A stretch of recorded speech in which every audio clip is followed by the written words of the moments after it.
আল্লাহ আমার রব, এই রবি আমার সব। দামে দামে তন মনে তারি অনুভব। তোমার দুনিয়াতে আমি যেদিকে তাকাই, অথই নিয়ামতে ডুবে আছি সবাই। পাক পাখালির গানে শুনি তসবি কলো রব, তসবি কলো রব। আল্লাহ আমার রব, এই রবি আমার সব। আসসালামু আলাইকুম। প্রিয় দর্শক, আপনারা যারা দেশে আছেন প্রবাসে, সবাইকে জানাই অনেক অনেক প্রীতি ও শুভেচ্ছা। শুরু হলো এনটিভি আয়োজিত এবং লাভেলু নিবেদিত জুমাবারের লাইভ অনুষ্ঠান আপনার জিজ্ঞাসা। আপনাদের সাথে আছি আমি জয়নুল আবেদিন আজাদ। আর আপনাদের মনে জায়গা প্রশ্নের জিজ্ঞাসার সরাসরি জবাব দিচ্ছেন বিশিষ্ট আলেম ডক্টর মোহাম্মদ সাইফুল্লাহ। আসসালামু আলাইকুম ওয়া রাহমাতুল্লাহি ওয়া বারাকাতুহু। প্রিয় দর্শক, আমাদের আজকের প্রাসঙ্গিক আলোচনার বিষয় শয়তানের চ্যালেঞ্জ। চলুন তাহলে জিজ্ঞাসার আলোকিত ভুবনে আমরা প্রশ্ন নিচ্ছি। আসসালামু আলাইকুম। প্রিয় দর্শক, পরিচয় দিয়ে প্রশ্ন করুন। ওয়ালাইকুম আসসালাম। জি, ওয়ালাইকুম আসসালাম। আপনার পরিচয় দিয়ে প্রশ্ন করুন। প্রশ্ন আছে, সেটা এক নাম্বার ওয়ান হচ্ছে কি যে আমি ঢাকা থেকে বলতেছি উর্মি। জি, প্রশ্ন করুন। পায়ের মানে আঙ্গুল আমি এতদিন জানলাম হচ্ছে মেয়েদের পায়ের টাকনো পর্যন্ত ঢাকা থাকলেই নামাজ হয়ে যাবে, কিন্তু এখন শুনলাম যে পায়ের যে ওপরের অংশটা শুধুমাত্র পাতা খালি থাকতে পারবে, কিন্তু ওপরের অংশ ঢাকা থাকতে হবে। এখন আমরা যদি বাসায় থাকি তাহলে হয়তো মোজা পরে বা গাউন টাইপের কিছু পরে সেটা ঢাকতে পারি, কিন্তু বাসার বাহিরে কোনো প্রয়োজনে কোথাও বেড়াতে গেলে বা কোথাও গেলে সবসময় তো সেটা সম্ভব হয় না। তাহলে কিভাবে নামাজ আদায় করবো? টাকনো পর্যন্ত ঢাকা থাকলেই হবে নাকি পায়ের আঙুল সহ সব ঢাকা থাকতে হবে? দুই নম্বর প্রশ্ন হচ্ছে গিয়ে ইশরাকের নামাজ যে ওমরা হজের সওয়াব পাওয়া যায়, সেটা যদি জায়গা থেকে উঠে বা কথা বলা হয় এর মাঝখানে ফজর নামাজ পড়ে, তাহলে কি সমপরিমাণ সওয়াব পাওয়া যাবে নাকি ওই জায়গাতেই বসে থাকতে হবে এবং কথা বলা যাবে না? তিন নম্বর প্রশ্ন হচ্ছে গিয়ে জি, আর কি কি আমল করলে হায়াত বৃদ্ধি পায়? ধন্যবাদ আপনাকে। খুবই সুন্দর প্রশ্ন আপনি করেছেন। প্রথম প্রশ্ন, সালাতে মহিলারা যখন দাঁড়াবেন, আমার ধারণা ছিল যে টাকনু ঢাকা থাকলে হবে, এখন শুনছেন যে আঙ্গুলও ঢাকা থাকতে হবে। আসলে বিষয়টি কেমন? ধন্যবাদ। প্রথম কথা হচ্ছে পায়ের উপরের অংশ যেটি রয়েছে এটি ডেকে রাখা, এটি অধিকাংশ ওলামায়ে কেরামের মতে উত্তম এবং সালাতের জন্য কেউ কেউ ওয়াজিব বলেছেন। সেক্ষেত্রে ঢাকা রাখার জন্য খুবই সহজ পদ্ধতি, এর জন্য মোজা পরতে হবে, এটা বাধ্যতামূলক নয়। আপনি যে গাউন পরতেছেন, যে মানে জামা পরতেছেন অথবা পায়জামা পরতেছেন, সেটাকে আপনি একটু মানে বড় করলেই হয়ে গেল, একটু লম্বা করলে একটু লম্বা করলেই হয়ে গেল, যার মাধ্যমে আপনার মানে পায়ের অংশটুকু মানে পায়ের উপরের অংশ ঢাকা থাকলে হবে। জি। পাতা তো ঢাকা থাকার প্রশ্ন আসছে এর জন্য মানে বড় ধরনের মানে পেরেশানির কথা বলছেন যেটা, সেটা পেরেশানি কিছুই নেই। শুধুমাত্র মানে আপনার পায়জামা অথবা মানে আপনি যেই মানে গাউনটা পরতেছেন সেটাকে একটু লম্বা করে দিলেই, অথবা মানে বোরকা যেটা পরে থাকে সেটাকে যদি লম্বা করে দেওয়া হয়ে থাকে তাহলে এটা যথেষ্ট। এর মাধ্যমে পায়ের উপরের অংশ ঢেকে যাবে। যদি কোনো কারণে না ঢাকে তাহলেও তার সালাত হয়ে যাবে। আর আপনার নামাজ পড়ার সময় তো কাপড় একটু ওঠানামা করতেই পারে রুকু সেজদার সময়, সেটা আরেকটি সেক্ষেত্রে তো মাসআলা। কোনো সমস্যা তো হওয়ার কথা না। অনিচ্ছাকৃত কোনো কিছু হয়ে থাকলে সেতে সালাত নষ্ট হবে না এর মাধ্যমে। আমরা জানলাম। প্রিয় দর্শক, উনি আরও প্রশ্ন করেছেন, ইশরাক নামাজে যে ওমরা হজের সওয়াব পাওয়া যায়, এর জন্য শর্ত কি? সেখানে বসে থাকতে হবে, কোনো কথা বলা যাবে না? না, কথা বলা যাবে না, এই মর্মে কোনো হাদিস রিওয়ায়াত হয়নি। মানে সেখানে জিকির, তিনি বসে বসে আল্লাহ রাব্বুল আলামিন জিকির করবেন এবং যেখানে সালাত আদায় করেছেন সেখানেই মানে অপেক্ষা করবেন। এটা হচ্ছে মূলত এই হাদিসের মধ্যে মানে এই শর্ত আরোপ করা হয়েছে। শেষে আপনি লিখেছেন, কী কী আমল করলে হায়াত বৃদ্ধি পেতে পারে? যে সমস্ত আমলগুলো বান্দাদের হায়াতের বৃদ্ধির কথা রাসূলুল্লাহ সাল্লাল্লাহু আলাইহি ওয়াসাল্লাম হাদিসের মধ্যে বলেছেন, তার মধ্যে একটি হচ্ছে আত্মীয়তার সম্পর্ক বজায় রাখা। আত্মীয়তার সম্পর্ক বজায় রাখা বলতে যারা আত্মীয় রয়েছে, নিকট আত্মীয় যাদের সাথে রক্ত সম্পর্ক রয়েছে তাদের সাথে সৌজন্যতা রক্ষা করা এবং তাদের কোনো প্রয়োজন দেখা দিলে সেই প্রয়োজন পূরণ করার জন্য চেষ্টা করা। এটি অত্যন্ত গুরুত্বপূর্ণ একটি নেক আমল, যার মাধ্যমে বান্দাগণ তাদের মানে হায়াত বৃদ্ধির ব্যাপারে রাসূলুল্লাহ সাল্লাল্লাহু আলাইহি ওয়াসাল্লাম হাদিসের মধ্যে ইরশাদ করেছেন। তৃতীয় যে নেক আমলটি রাসূলুল্লাহ সাল্লাল্লাহু আলাইহি ওয়াসাল্লাম বান্দার হায়াত বৃদ্ধির ব্যাপারে রাসূলুল্লাহ সাল্লাল্লাহু আলাইহি ওয়াসাল্লাম বলেছেন, সেটা হচ্ছে বান্দা অধিক পরিমাণে আল্লাহ রাব্বুল আলামিনের জন্য সাদাকা এবং দান খায়রাত করবে। এর মাধ্যমে বান্দার মূলত আল্লাহ সুবহানাহু ওয়া তাআলা হায়াত বৃদ্ধি করেন এবং বান্দার হায়াত বৃদ্ধি হয়ে থাকে।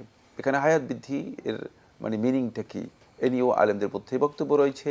আহলে হাদিসগণ কেউ বলেছেন হায়াত বৃদ্ধি বলতে হায়াতের সমৃদ্ধি এবং প্রাচুর্যের কথা উল্লেখ করা হয়েছে, মানে এর মধ্যে যে বরকত আল্লাহ সুবহানাহু ওয়া তাআলা দিবেন সেই বিষয়ে ইঙ্গিত করা হয়েছে। বরকতময় জীবন, হ্যাঁ, জীবনটা বরকতময় হবে, যেটা আসলে মানে বলা যেতে পারে যে একটা মানে জীবনের একটা বিশাল অংশ তিনি অল্প সময়ের মধ্যে অনেক কিছু তিনি করতে পারবেন। আল্লাহ রাব্বুল আলামিন তাকে সেই তৌফিক দিবেন।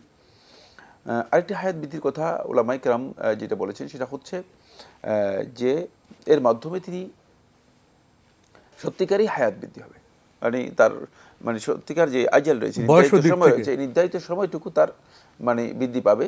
তবে সেই বৃদ্ধি পাওয়াটা মানে আপেক্ষিকভাবে বান্দার জন্য আল্লাহ রাব্বুল আলামিনের ইলমের মধ্যে সেটা একই ধরনের থাকবে, সেখানে কোনো ধরনের পরিবর্তন হবে না। এই জন্য উলামায়ে কেরাম বলেছেন তাকদীরের বিষয়টি মুবরাম হচ্ছে এটা কমপ্লিটেড অ্যান্ড মানে ডিসাইডেড, মানে এটাকে কমপ্লিট করা হয়ে গেছে এবং ডিসাইড করা হয়ে গেছে, সেটা আল্লাহ রাব্বুল আলামিনের ইলমের মধ্যে। কিন্তু বান্দার দিক থেকে এই বিষয়টি মূলত মুবরাম নয়। বান্দার দিক থেকে প্রত্যেকটা বিষয়ে এখানে তালিক রয়েছে, মুআল্লাক হচ্ছে যেটা মানে কোনো একটা কাজের সাথে শর্তযুক্ত অথবা সম্পৃক্ত।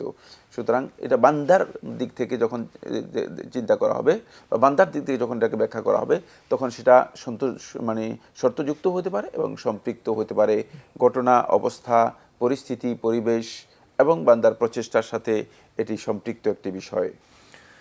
আমরা জানলাম। প্রিয় দর্শক, প্রশ্ন নিচ্ছি। আসসালামু আলাইকুম, পরিচয় দিয়ে প্রশ্ন করুন। ভাই, আমার তিনটা প্রশ্ন। প্রথম প্রশ্নটা হচ্ছে, যদি কেউ 12টায় নামাজে দাঁড়ায় তাহলে কি সুন্নত নামাজটা পড়তে পড়তে হয়তো 12টা বেজে যাবে, তাহলে কি সে সুন্নত নামাজটা আগে পড়বে নাকি ফরজটা আগে পড়বে? এটা কোন নামাজ? এটা হচ্ছে এশা। এশা। হ্যাঁ, 12টা যদি নামাজে দাঁড়ায় সে আগে ফরজটা আগে পড়বে না সুন্নতটা আগে পড়বে, তার একটা সুন্নতটা? জি। আর সেকেন্ড কোশ্চেন হচ্ছে যে জুমাবারে যে আমরা জিকির করি বা তাওয়াফ করি, এটা কি আযানের আগ পর্যন্ত পড়তে হবে নাকি আসরের টাইম পর্যন্ত পড়া যাবে? আপনি কি বলছেন কি জিকির? জি, জিকির বা সূরা কাহাফ যে আমরা পড়ি জুমাবারের, তো এটাকে আপনি কি বলছেন আসরের আগে পড়তে হবে? না, মানে কতক্ষণ পড়া যাবে, মানে জুমার টাইমে কতক্ষণ পড়া যায়? ও, আপনার জুমার দিন না? জি, জুমার দিন। আর থার্ড কোশ্চেন হচ্ছে, কেউ যদি কাউকে হেল্প করে আর আননেসেসারি সে যদি তার বিপদ করে, সেটা কি কাউকে বললে গুনাহ হবে কিনা? ধন্যবাদ আপনাকে। অনেকগুলি চমৎকার প্রশ্ন আপনি করেছেন, গুরুত্বপূর্ণ প্রশ্ন করেছেন। প্রথম প্রশ্ন নামাজ প্রসঙ্গে, এশার নামাজ আগে কি সুন্নত পড়বেন না ফরজ আগে পড়ে পরে সুন্নত পড়বেন? ঈশার নামাজের আগে মানে সুন্নাত বলতে ঈশার নামাজের জন্য আগে মানে কাবলিয়া সুন্নাহ মানে নেই। যদি কেউ মানে সুন্নাহ পড়েন সেটা তিনি পড়তে পারেন, সেটা হচ্ছে সুন্নাহ জাওয়ায়েদ, অতিরিক্ত সুন্নাহ। কিন্তু ফরজ তিনি পড়বেন। ফরজ হচ্ছে মানে অপরিহার্য। এশা সালাতের আগে কাবলিয়া অথবা বাদিয়া রয়েছে 2 রাকাত, মানে এশার পরে যেটি রয়েছে রাতে বা মানে সেটা মানে এশা ফরজ সালাতের পরে পড়বেন। কিন্তু এশার কাবলিয়া মানে রাতে বা নেই। রাতে বা হচ্ছে নিয়মিত নবী সাল্লাল্লাহু আলাইহি ওয়াসাল্লাম পড়তেন, এই মর্মে মানে সহিহ সনদ সাব্যস্ত হয়নি। উনি ইচ্ছে করলে এশার ফরজের আগেও উনি 4 রাকাত পড়তে পারেন। না, এশার আগে 4 রাকাত তিনি পড়তে পারেন, এটি জাওয়ায়েদ, অতিরিক্ত সুন্নাহ। উনি আরেকটি বিষয়ে প্রশ্ন করেছেন, জুমার দিনে যে জিকির বা সূরা কাহাফ পড়া, এগুলো কতক্ষণ পর্যন্ত পড়তে পারবেন? এটি জুমার দিন পুরোটাই পড়তে পারবেন আপনি। জুমার দিন ইয়ামুল জুমআ পুরোটাই পড়তে পারবেন।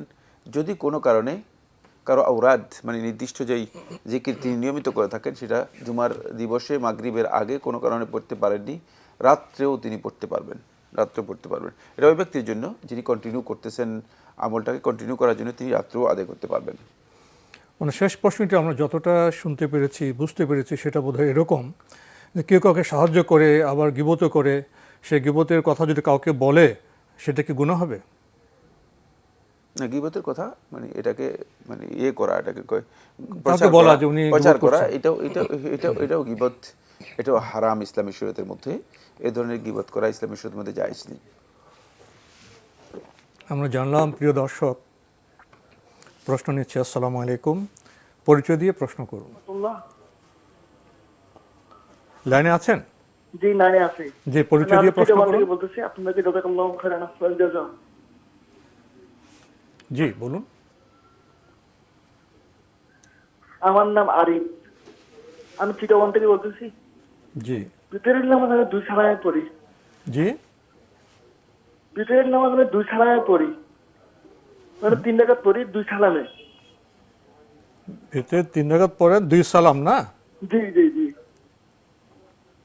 তো নিয়তটা, জি জি জি, নিয়তটা কিভাবে করব? আচ্ছা, আর কোনো প্রশ্ন আছে?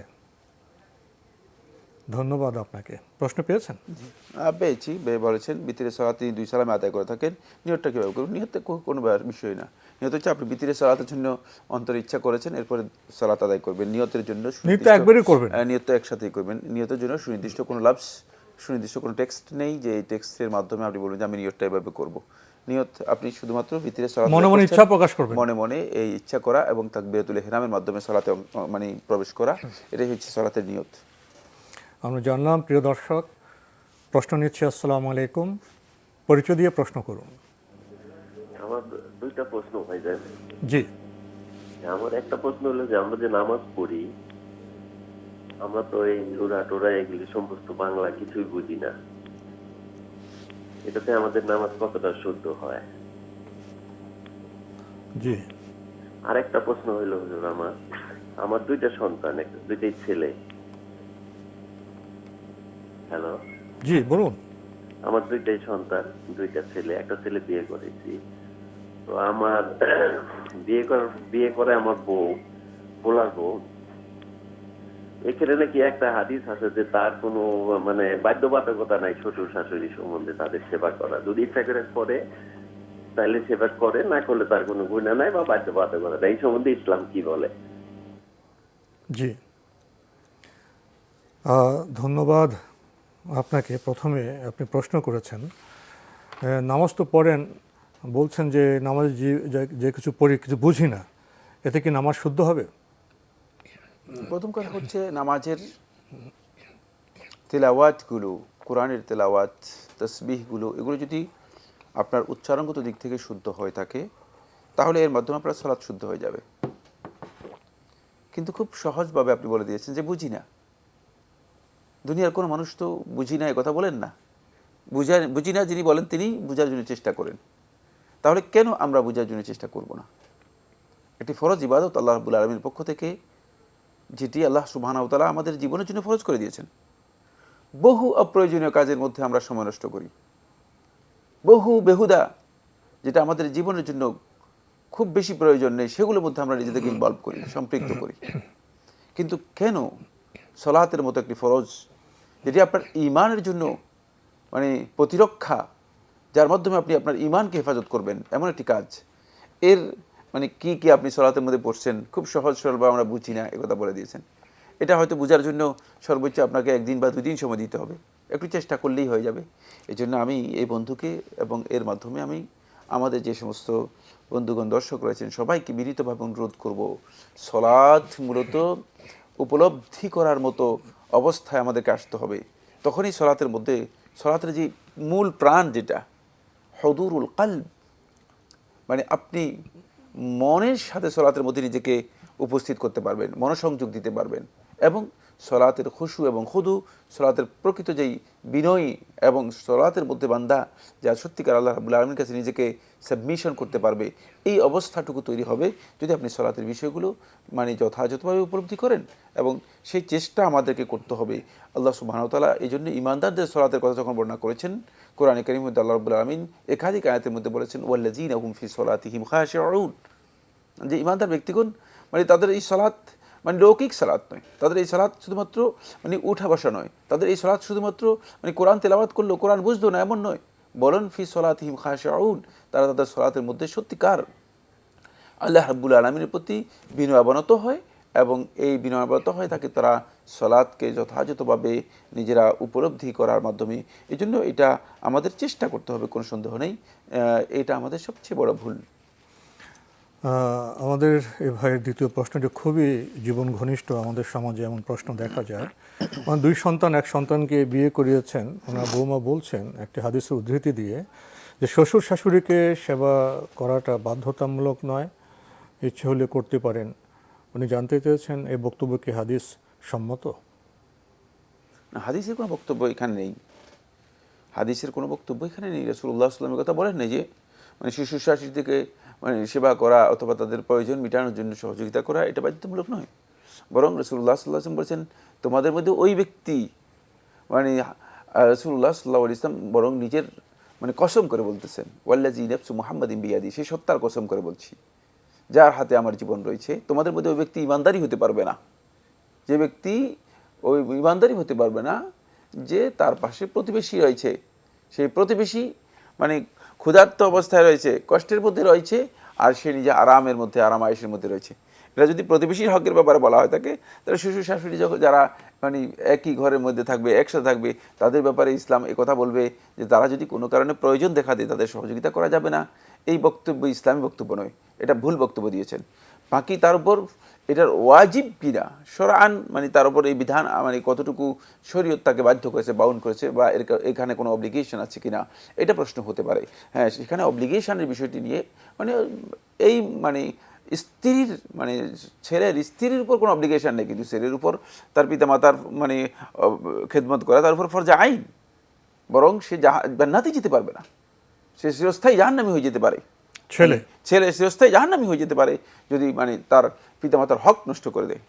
কারণ আল্লাহ রাব্বুল আলামিন তার হকের সাথে ও আনিশকুর লি ওয়ালি ওয়ালিদাইকা, আল্লাহ সুবহানাহু ওয়া তাআলা কোরআন কারীমের মধ্যে যে জায়গায় পিতামাতার হকের কথা উল্লেখ করেছেন, প্রত্যেকটি জায়গায় আল্লাহ রাব্বুল আলামিন তার হকের সাথে সেটাকে সম্পৃক্ত করে উল্লেখ করেছেন।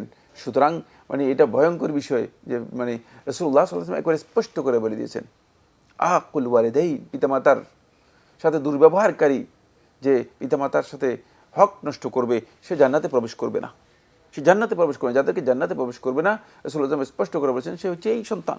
সুতরাং মানে এখন এই সন্তান সেটা ম্যানেজ করবে কিভাবে, তাকে ম্যানেজ করতে হলে অবশ্যই মানে বিভিন্নভাবে তাকে ম্যানেজ করতে হবে। সেক্ষেত্রে তার স্ত্রীও সহযোগিতা করতে পারে, কারণ স্ত্রী তো এখানে মানে একটা ফ্যামিলি যখন হবে, একটা পরিবার যখন হবে। আমাদের সমাজে অনেক ক্ষেত্রে দুটো প্রান্তিক অবস্থা লক্ষ্য করা যায়। অনেক সময় মনে হয় অনেক শ্বশুর শাশুড়ি এরকম আচরণ করেন যেমন বৌমা একটা দাসীর মতো, যা বলে তাই করতে হবে। এখন বৌমার নিজের প্রয়োজন আছে, সন্তানের প্রয়োজন আছে, সীমাবদ্ধতা আছে, এটা একটা প্রান্তিক বিষয়।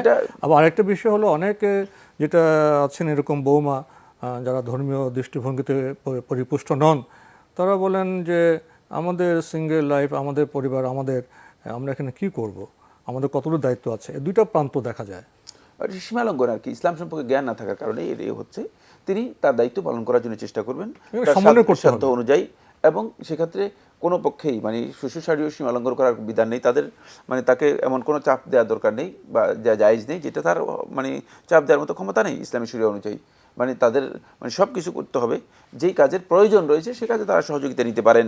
তা সেক্ষেত্রে সহযোগিতা করাটাও মূলত তার নৈতিক দায়িত্ব, এবং অনেক ক্ষেত্রে দেখা যাচ্ছে আত্মীয়তার দাবিও, অনেক ক্ষেত্রে দেখা যাচ্ছে যে সেটা মানে ঈমানের দাবি হিসেবে মানে আসবে, যেহেতু রাসূলুল্লাহ সাল্লাল্লাহু আলাইহি ওয়াসাল্লাম বলেছেন ঈমানদার হওয়ার জন্য আহসিন ইলান নাসি তাকুন মুমিনান। আমরা খুবই গুরুত্বপূর্ণ বিষয়ে কথা শুনছিলাম। আজকের প্রাসঙ্গিক আলোচনার বিষয় শয়তানের চ্যালেঞ্জ। শয়তানের চ্যালেঞ্জ, আমরা জানি যে শয়তান মূলত আল্লাহ রাব্বুল আলামিনের কাছে একটি ঘোষণা দিয়ে এসেছেন।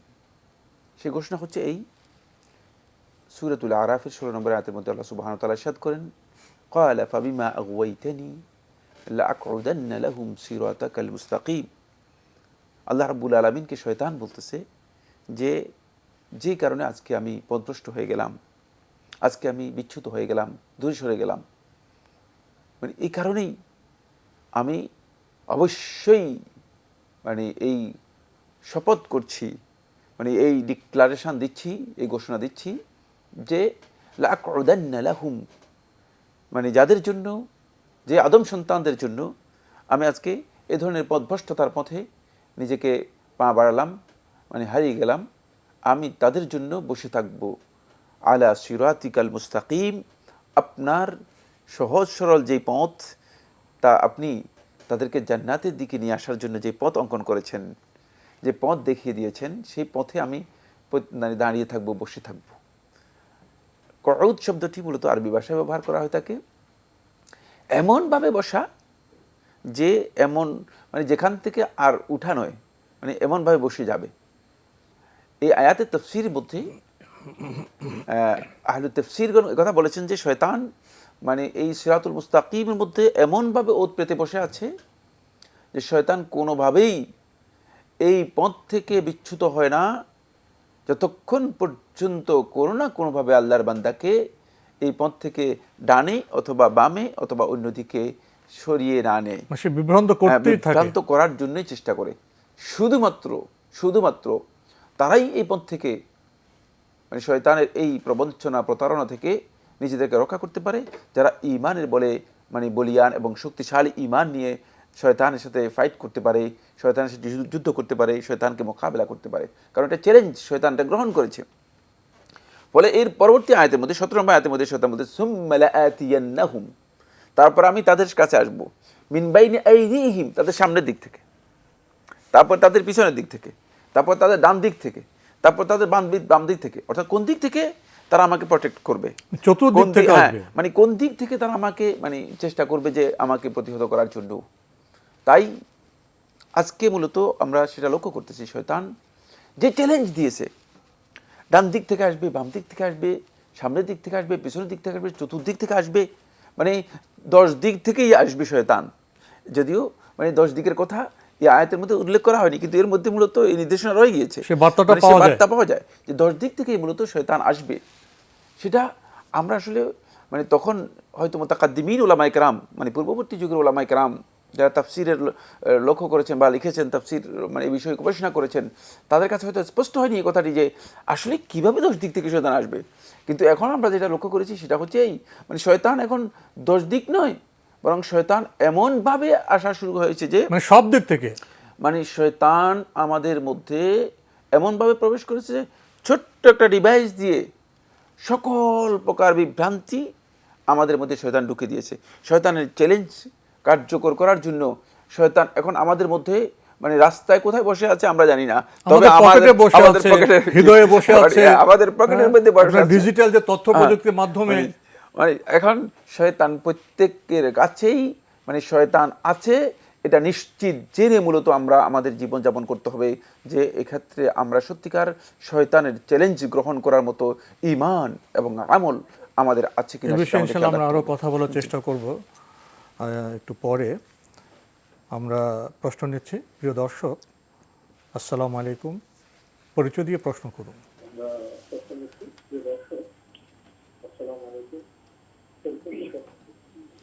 আসসালামু আলাইকুম।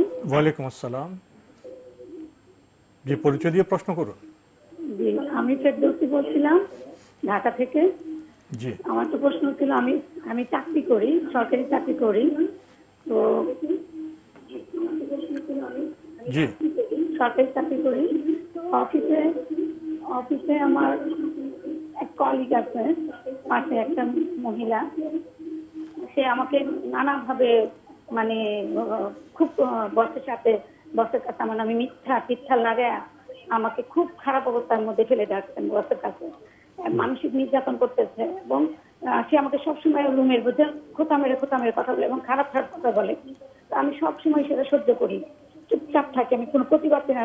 কথা বললে সেটা একটা ভালো কথা বললে সেটা মিথ্যা করে বানায় বসের কাছে লাগায়। তো আমি সবসময় আল্লাহর কাছে 2 রাকাত সালাতুল হাজত নামাজ পড়ে আল্লাহর কাছে সবসময় বলি, আজান ওই কামতে মাঝখানে দোয়া করি, কিন্তু ওনারই কমতেছে না। উনি সবসময় আমাকে খোঁতা মেরে মেরে কথা বলতেই আছে।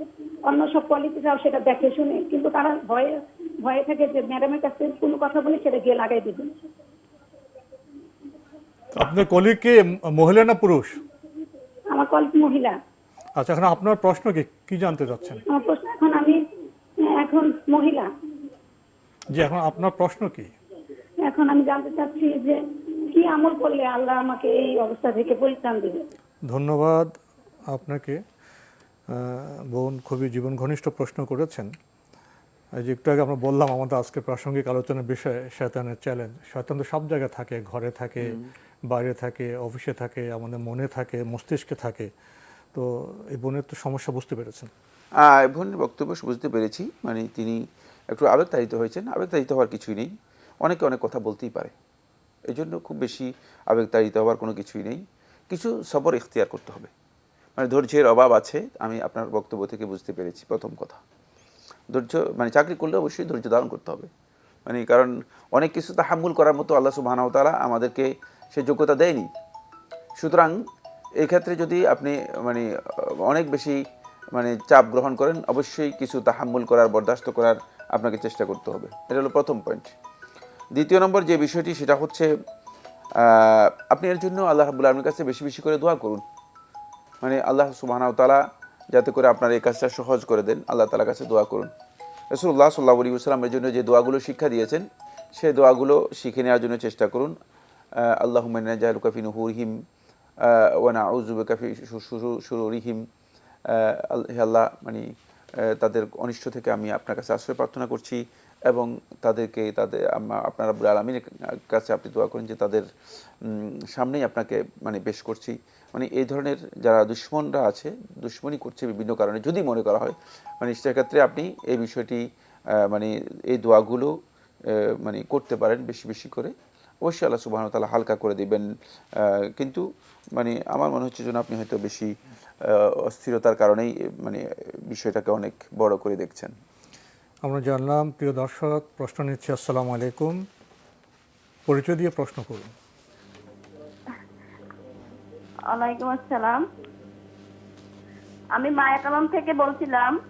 জি, কে বলছেন? আমার নাম নুসরা সুলতানা। জি বলুন। আমার দুইটা ছেলে হুজুর। জি। দুইটা ছেলে, ওদের বয়স যখন 1.5 বছর, তখন ওদের ফুপুদের বিয়ের অনুষ্ঠানে আমার ছেলেদের আকিকা দিয়ে দিছি। এখন বিয়ের অনুষ্ঠানে যে খাসি জবাই হয়েছে, ওই দুইটা খাসিতে ওদের নাম দেওয়া হয়েছে, বুঝছেন? 2 ছেলের জন্য 4টে খাসিতে নাম দেওয়া হয়েছে। এখন আমার ছেলেদের আকিকা হয়েছে কিনা সেটা আপনারা ভালো বলতে পারবেন। এই যে বিয়ের অনুষ্ঠানে যে আকিকা দেওয়া হয়েছে, সেই 2-4টা খাসি কি আকিকার নিয়তে জবাই করা হয়েছে? হ্যাঁ, আমরা আগে চিন্তা করছি যে এখানে আমার ছেলেদের আকিকা দিয়ে দেব, এই চিন্তা করে একটু আপনার কাছ থেকে পরিষ্কার হতে হবে। একটা হলো বিয়ের অনুষ্ঠানে তো বিয়ের খরচ, লক্ষ্য, উদ্দেশ্য আলাদা। আরেকটি হলো যে আপনার 2 ছেলের আপনি আকিকা দেবেন, 2-4টা খাসি আলাদা করা হয়েছে। এমন হতে পারে যে সেখানে বিয়ের ব্যবস্থাপনার মধ্যে যে কসারে এসছে, একটা ব্যবস্থাপনা আছে, তাদের আপনি সহযোগিতা নিয়ে আপনি আকিকা করেছেন, আকিকার গোশত বন্টন করেছেন। এই আলাদা আলাদা করে করেছেন, বুঝছেন? জি। এখন ওখানে আমার সাহেবের সমস্ত খরচ বহন করছে। ওই অনুষ্ঠানে আমার ছেলেদের এই আকিকা, মানে আমরা দুইজনে নিয়াত করছি যে এই অনুষ্ঠানের ভিতরে আকিকা দেওয়া যায়, শুনছি আমার আব্বার কাছে, ওই শুনলে আমরা এইভাবে নিয়াত করেছিলাম। মানে এই 4টি খাসি আপনাদের ছেলের বয়স 15 বছর। আমাকে একটু শুনুন। আপনার ওখানে যে 4টি খাসি যে জবাই করেছেন, আপনার ছেলে আকিকা নিয়ে তো জবাই করা হয়েছে, এই তো? হ্যাঁ হ্যাঁ, নিয়াত করে দিছি, কিন্তু আপনি একটু থামুন বোন, আপনি একটু থামুন, আপনি একটু থামুন। আমাদের প্রয়োজনীয় বিষয় তথ্য আপনার কাছ থেকে আমরা জেনে নেব। আর কিছু জানার দরকার আছে? না, দরকার নেই। ধন্যবাদ আপনাকে। যদি আকিকার উদ্দেশ্যে জবাই করা হয় থাকে, আল্লাহ রাব্বুল আলামিনের কাছে দোয়া করুন, আল্লাহ সুবহানাহু ওয়া তাআলা হয়তো কবুল করতে পারেন। আমরা জানলাম। প্রিয় দর্শক, প্রশ্ন নিচ্ছি। আসসালামু আলাইকুম, পরিচয় দিয়ে প্রশ্ন করুন। লাইনে আছেন?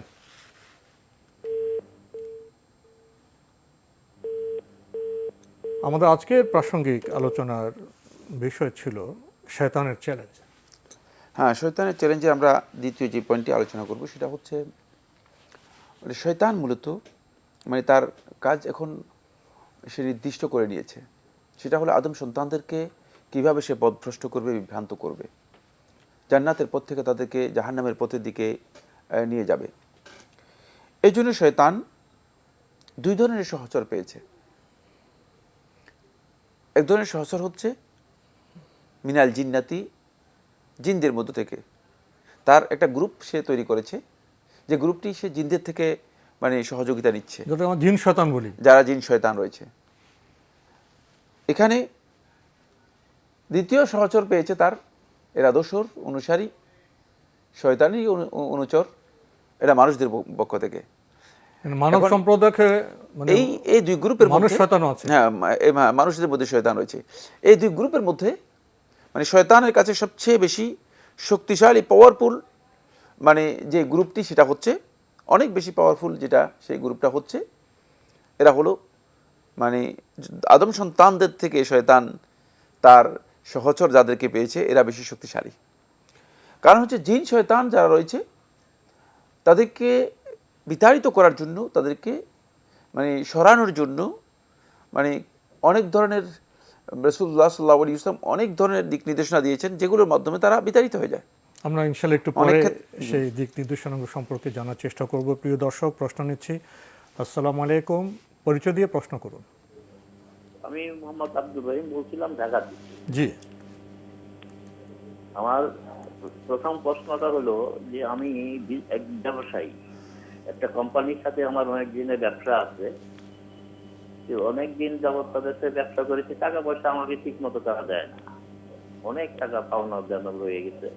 ইদানিং তারা আমাকে একটা প্রপোজাল দিছে, যেহেতু টাকা তারা দিয়ে দিবে, খারাপ না ভালো আমার বিশ্বাস, কিন্তু প্রপোজাল দিয়ে এতদিন যাবৎ টাকা পরিশোধ করতে পারছি না, আপনার টাকা পড়ে আছে, ব্যাংকে রাখলেও তো আপনারা কিছু টাকা পেতেন, এতে আপনাকে আমরা একটা রেমুনেশন দিতে চাই প্রতি মাসে, এটা সুদ না, যেহেতু পড়ে আছে আর আপনার টাকাটা আমাদের কাছে দিতে পারতেছি না, সেটা আমার নেওয়া ঠিক হবে কিনা? ধন্যবাদ আপনাকে। প্রশ্ন পেয়েছেন? জি, পেয়েছি। এ ভাই যেটা বলেছেন যে ব্যবসায় টাকা, এখন মানে কোম্পানিরা তো মানে আল্লাহ সুবহানাহু ওয়া তাআলাই ভালো জানেন যে শয়তান সরাসরি কি সেখানে কাজ করে নাকি শয়তানের সহযোগীরা কাজ করে, আমি ভালো জানি না। তবে তারা বিভিন্ন ধরনের পলিসি করেই মানে সুদটাকে বিভিন্ন নামে নতুন নতুন নাম দিয়ে, নতুন নতুন এডিশন দিয়ে প্রচার করে থাকে। এই কাজটি আপনার সুদ হবে, কোনো সন্দেহ নেই। সুতরাং আপনি সম্ভব হলে যত দ্রুত সম্ভব তাদের কাছ থেকে টাকাটা আদায় করে নিন, রেমুনারেশন নাম দেন, ওই নাম দেন, সেই নাম দেন, এই সমস্ত নাম দিয়ে সুদ গ্রহণ করার কোনো সুযোগ নেই। আমরা জানলাম। প্রিয় দর্শক, প্রশ্ন নিচ্ছি। আসসালামু আলাইকুম, পরিচয় দিয়ে প্রশ্ন করুন। আসসালামু আলাইকুম। ওয়ালাইকুম আসসালাম। জি, আমি একটু প্রশ্ন করতে চাই। জি, পরিচয় দিয়ে প্রশ্ন করুন। জি, আমি মোস্তাফিজুর রহমান থেকে বলছিলাম। জি,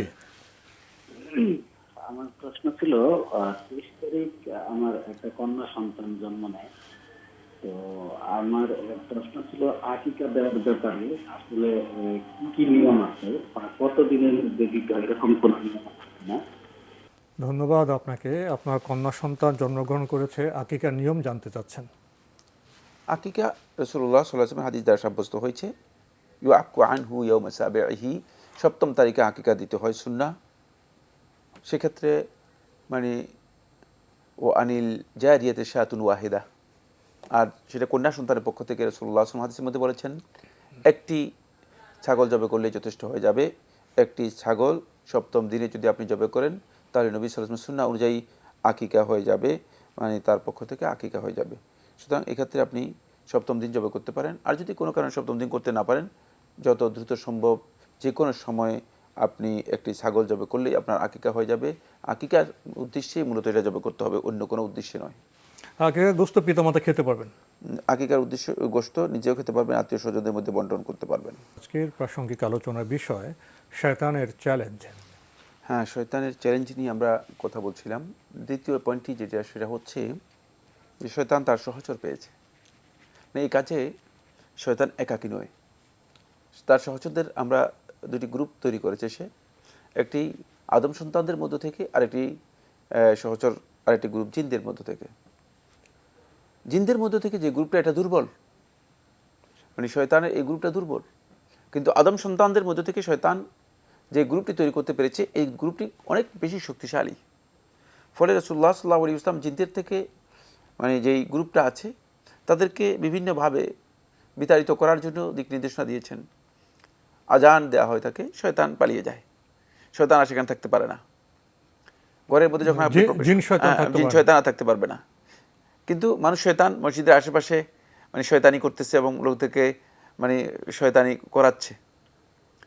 যখন জুমার দিন আজান হয়ে থাকে তখন আপনি দেখতে পাবেন যে একদল লোক মানে জুমার সলাতে অংশগ্রহণ না করে বরং মানুষদেরকে মানে বিভিন্নভাবে জুমার সলাত থেকে কীভাবে বিরত রাখা যায় এই কাজে লিপ্ত আছে। এরা কিন্তু মানুষ শয়তান, মানে এরা ওই আজান শুনেও এরা বিতাড়িত হয়নি, মানে সরে যেতে পারেনি। এরা মানুষ শয়তান, এরা এখানে রয়ে গিয়েছে। ঠিক অনুরূপভাবে ঘরে যখন প্রবেশ করবেন, রাসূলুল্লাহ সাল্লাল্লাহু আলাইহি ওয়াসাল্লাম বলেছেন কেউ যদি ঘরে যখন প্রবেশ করে থাকে তখন বিসমিল্লাহ বলে ঘরে প্রবেশ করার দোয়া পড়ে আর সালাম দিয়ে তিনি ঘরে প্রবেশ করবেন। সেখানে আর শয়তান জিন শয়তান থাকলেও মানে সে চলে যাবে। কিন্তু ঘরের মধ্যে অরিজিনাল যে মানুষ শয়তান রয়ে গিয়েছে, মানে সেই শয়তান কিন্তু ঘরের মধ্যে থেকে যাবে, সেখান থেকে সে বিতাড়িত হবে না।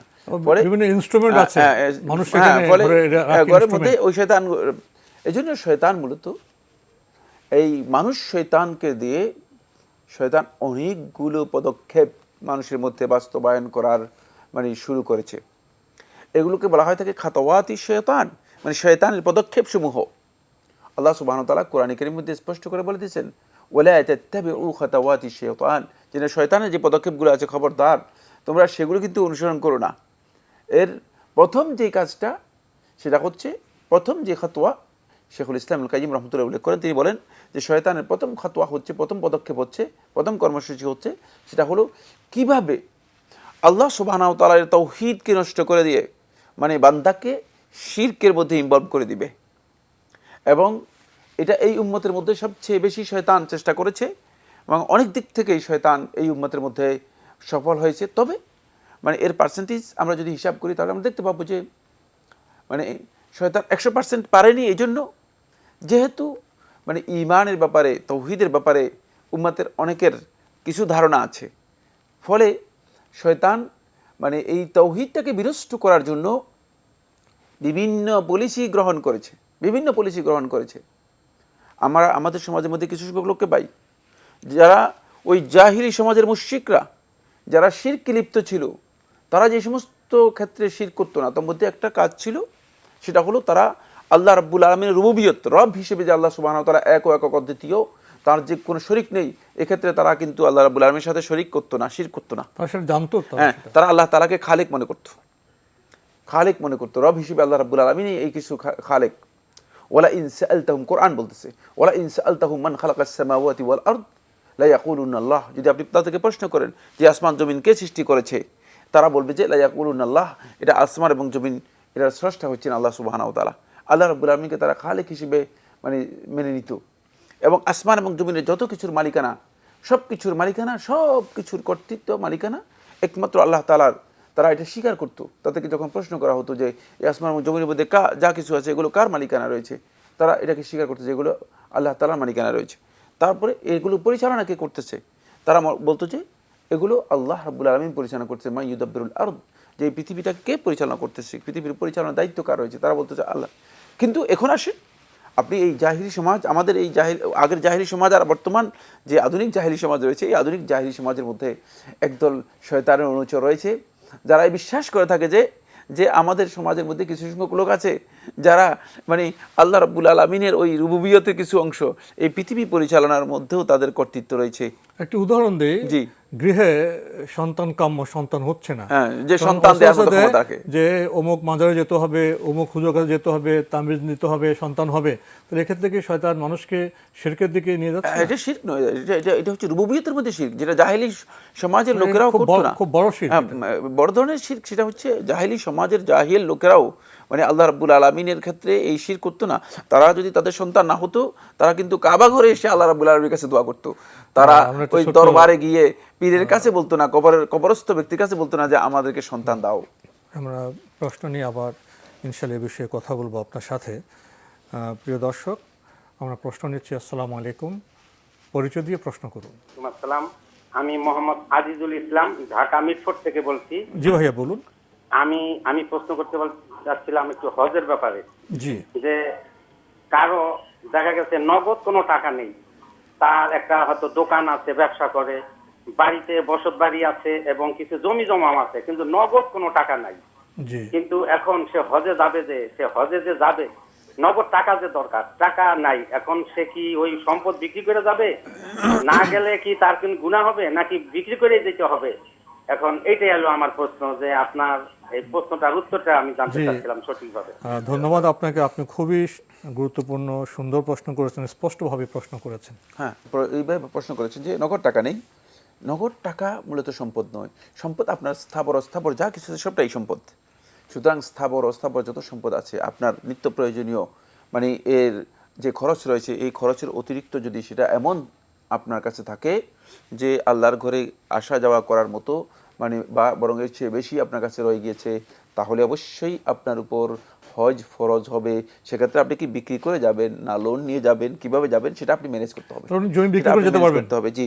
তা তো অবশ্যই, কিন্তু খেয়াল রাখতে হবে যে মানে শুধুমাত্র নগদ টাকা শর্ত নয় যে নগদ টাকা থাকতে হবে। এর জন্য হতে পারে যে একজনের মানে 10-12টা বাড়ি রয়েছে, নগদ টাকা একটাও নেই, এখন তিনি হজ করবেন না? তার উপর তো 10-12টা হজ বাড়ি তো ফরজ। তার প্রয়োজন নেই না, থাকার কোনো জন্য, প্রয়োজন নেই। অতিরিক্ত এগুলি। হ্যাঁ, সুতরাং এই ক্ষেত্রে অবশ্যই সম্পদ পুরাটাই তার মানে যেই এতটুকু সম্পদ যদি তার কাছে থাকে, তার নিত্য প্রয়োজনীয় তার এবং তার পরিবারের নিত্য প্রয়োজনীয় যে খরচ আছে সেই খরচ বাদ দেওয়ার পরে অতিরিক্ত আল্লাহর ঘরে আসা যাওয়া করার মতো তার কাছে যদি সম্পদ থাকে, সেটা টাকা হোক, সেটা স্থাবর সম্পত্তি হোক, অথবা সেটা মানে ব্যবসায়ের মানে পণ্য হোক, যদি তার কাছে থাকে তাহলে সেক্ষেত্রে তার উপর হজ ফরজ হবে এবং তাকে হজ করতেই হবে। আমরা জানলাম। প্রিয় দর্শক, প্রশ্ন নিচ্ছি। আসসালামু আলাইকুম, পরিচয় দিয়ে প্রশ্ন করুন। আসসালামু আলাইকুম। ওয়ালাইকুম আসসালাম। আমি শামীম বলছিলাম জামালপুর থেকে। জি ভাইয়া বলুন। আমাদের এলাকায় যে নতুন করে মসজিদ হচ্ছে, উন্নত হচ্ছে, টাইলস লাগানো হচ্ছে। মসজিদের ভিতরে সামনে ডান দিকে বাইতুল্লাহ কাবার ছবি, বাম দিকে হচ্ছে মদিনা নবী মুহাম্মদ সাল্লাল্লাহু আলাইহি সাল্লামের সবুজ গম্বুজ সহ রওজা মোবারক লাগিয়ে যে আমরা সালাত আদায় করছি, এটা হচ্ছে কি আসলে কবরের ছবি সহ? আপনার প্রশ্ন কি এরকম যে আপনাদের মসজিদের টাইলস লাগানো হচ্ছে, সেই হ্যাঁ, টাইলস দিয়ে কি কি ছবি আঁকা হচ্ছে? টাইলসের ভিতরে বাইতুল্লাহর ছবি। আচ্ছা, বাইতুল্লাহ, তারপর আর? হ্যাঁ, ডান সাইডে, আর বাম দিকে হচ্ছে মদিনা নবী মুহাম্মদ সাল্লাল্লাহু আলাইহি সাল্লামের সবুজ গম্বুজ সহ রওজা মোবারক। রওজা না? জি, ধন্যবাদ। মসজিদের ভিতরে সামনে।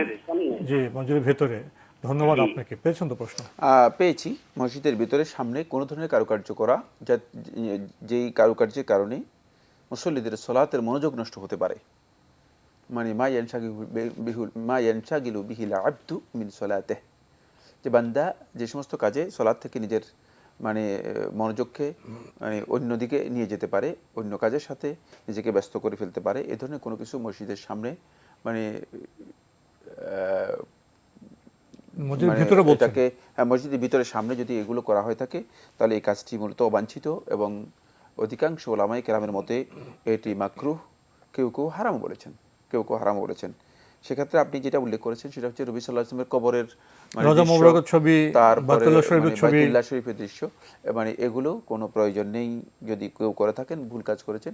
শুধুমাত্র সৌন্দর্যের জন্য যদি মানে এমন দৃশ্য মানে এমন কিছু দেওয়া হয়, যেমন টাইলস দেওয়া হয়ে থাকে, টাইলসই তো যথেষ্ট। সেখানে চিত্র দিলে, ছবি দিলে তো মনোযোগ নষ্ট হবে। তাহলে মোটামুটি মানে যার মাধ্যমে মানে স্বাভাবিক মানে মনোযোগ নষ্ট হয় না, এই ধরনের কোনো কিছু যদি হয়ে থাকে তাহলে সেটি মাকরুহ হবে না। বাকি মনোযোগ নষ্ট হলে এই কাজটি মাকরুহ হবে, কোনো সন্দেহ নেই। আমরা জানলাম। প্রিয় দর্শক, প্রশ্ন নিচ্ছি। আসসালামু আলাইকুম, পরিচয় দিয়ে প্রশ্ন করুন। লাইনে আছেন? জি, আপনার পরিচয় দিয়ে প্রশ্ন করুন। আমার বাড়ি হচ্ছে চট্টগ্রাম, আমার নাম হচ্ছে ফয়সাল। জি ভাইয়া বলুন। আমার কথা হচ্ছে ওই আপনার একটু পড়ার সময় মানে সাদা আঙ্গুল কিভাবে রাখলে মানে উত্তম হয়, আর এটাই। আমরা আপনাকে ঠিক বুঝতে পারছি না। আপনি কি লাইনে আছেন? জি, মানে বৈঠকে নামাজে যখন বৈঠকে বসি, জি নামাজে, হ্যাঁ বসেন, হ্যাঁ তখন আপনার একটু পড়ার সময় ওই মানে সাদা আঙ্গুলটা কিভাবে রাখলে উত্তম? ও আচ্ছা আচ্ছা, আঙ্গুল। ধন্যবাদ আপনাকে। আমরা যখন বসে আত্মহত্যা করি তখন আঙ্গুলটা কিভাবে রাখবো, কি করব? হ্যাঁ, সালাতের বৈঠকের মধ্যে শাহাদাত আঙ্গুলের মাধ্যমে তিনি শাহাদাতের সাক্ষ্য দিবেন। এটাকে মানে আকদ সালাস ওয়া খামসিন দুটো আঙ্গুল বলা হয় যেটা এটাকে। রিং করবেন, হ্যাঁ, এটা এইভাবে রাখবেন। রিং করে এগুলো এই আঙ্গুলগুলোকে ভিতরে দিয়ে এভাবে রাখবেন। এটি হচ্ছে সুন্নাহ এবং এই মর্মে মূলত রাসূলুল্লাহ সাল্লাল্লাহু আলাইহি ওয়াসাল্লামের সহিহ হাদিস সাব্যস্ত হয়েছে। আমরা জানলাম। প্রিয় দর্শক, প্রশ্ন নিচ্ছি। আসসালামু আলাইকুম, পরিচয় দিয়ে প্রশ্ন করুন। আসসালামু আলাইকুম। ওয়ালাইকুম আসসালাম। হ্যালো, জি, আমরা আপনাকে শুনতে পাচ্ছি, পরিচয় দিয়ে প্রশ্ন করুন। বস ওই যে মনে করেন যে আমরা আগে অনেক গরিব ছিলাম, ঠিক আছে? জি, গরিব ছিলাম মানে আগে আমরা অনেক গরিব ছিলাম, মনে করেন যে ওই যে আমার বাচ্চা আমার নামে কোনো আকিকা করে নাই, মানে আগে আগে কি গরিব ছিলেন না? জি অনেক গরিব ছিলাম। জি, এখন? এখন মোটামুটি চাকরি বাকরি করি, ভালোভাবে চলতে পারি। জি, সেই ক্ষেত্রে কি করবো? তো এখন কি করতে? এখন তো আগে তো গরিব ছিলেন, এখন চাকরি বাকরি করেন, অর্থ সম্পদ আছে, এখন আপনার প্রশ্নটি কি? আকিকার বিষয়। ও আকিকা। ও আকিকা, যারা আকিকা দিতে চাচ্ছেন তার এখন বয়স কত? বয়স তো অনেক। অনেক বয়স। ধন্যবাদ আপনাকে, আপনার প্রশ্ন স্পষ্ট হয়েছে।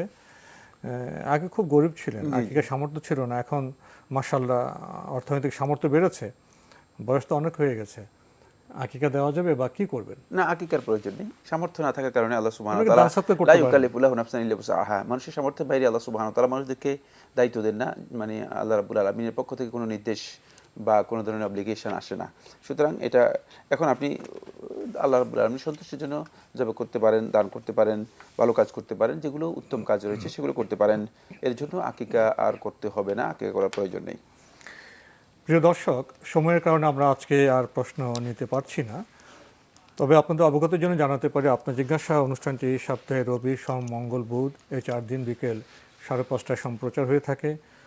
ওইসব অনুষ্ঠানে আপনাদের মনে জায়গা প্রশ্ন চিঠির মাধ্যমে, ইমেলের মাধ্যমে পাঠাতে পারেন। আমাদের ঠিকানা পরিচালক আপনার জিজ্ঞাসা, এনটিভি, বিএসসিসি ভবন, 7ম তলা, 102 কাজী নজরুল ইসলাম এভিনিউ, কারওয়ান বাজার, ঢাকা 1215। ইমেল অ্যাড্রেস আপনার জিজ্ঞাসা @ntvbd.com। প্রিয় দর্শক, আপনারা এনটিভি অনলাইনেও আমাদের অনুষ্ঠান দেখতে পারবেন, ভিজিট করুন www.ntvbd.com। এছাড়া ইউটিউবে এবং আমাদের ভেরিফাইড ফেসবুক পেজে অনুষ্ঠান দেখতে পারবেন। প্রিয় দর্শক, সবশেষে রয়েছে গ্রন্থ পরিচিতি। আমাদের আজকের গ্রন্থের নাম বি স্মার্ট উইথ মোহাম্মদ সাল্লাল্লাহু আলাইহি ওয়াসাল্লাম।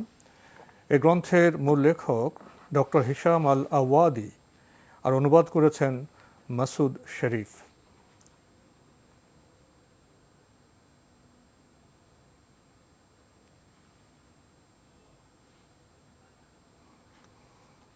বি স্মার্ট উইথ মোহাম্মদ সাল্লাল্লাহু আলাইহি ওয়াসাল্লাম এই গ্রন্থটি প্রকাশ করেছে গার্ডিয়ান পাবলিকেশন। এই গ্রন্থটির মূল্য হার্ড কভার 250, পেপারব্যাক মূল্য 220 টাকা।